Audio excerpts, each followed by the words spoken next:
প্ৰত্যেকটো বিধানসভা সমষ্টিতে মই যাম 100টা বিধানসভা সমষ্টিত মই কেম্পেইন কৰিম আউট অফ 126 তাৰে 25টা 26টাত গৈ ইমান লাভ নহব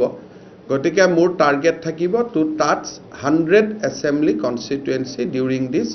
20 ডেজ গতিকে 25 ডেজৰ ভিতৰত যদি মই 100 জাগাত যাব লাগে সো ডেইলি 4খনৰ পৰা 5খন মিটিং মই কৰিব লাগিব যোগদান ভৱেশ কলিতা ডাঙৰীয়াই কৰাব যিখিনি যোগদান হ'ব লাগিছিল হৈ গৈছে এতিয়া আৰু যোগদানৰ এটা চলি এতিয়াতো আমি আৰু কালি আমি এমএলএ এমপি ক্যান্ডিডেট সকলক মাতিছো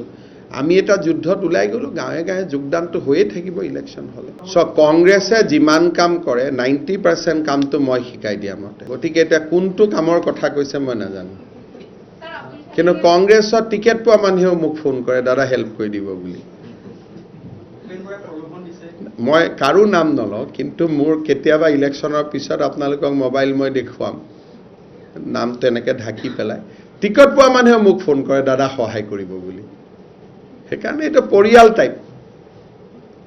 আৰু সকলোৱে জানে মোদী ডাঙৰীয়াই ভাল কাম কৰিছে গতিকে এতিয়া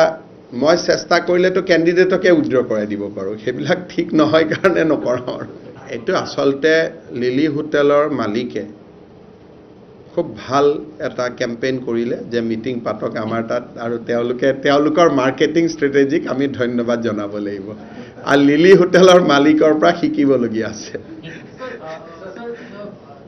ভাল he did a good business আৰু he really created a good business model এটো বহুতে ফলো কৰিব পাৰিব পিছত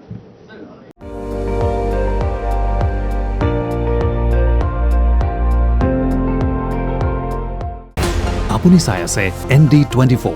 সৰ্বশ্ৰেষ্ঠ নহয় সৰ্বোত্তমৰ দৌৰ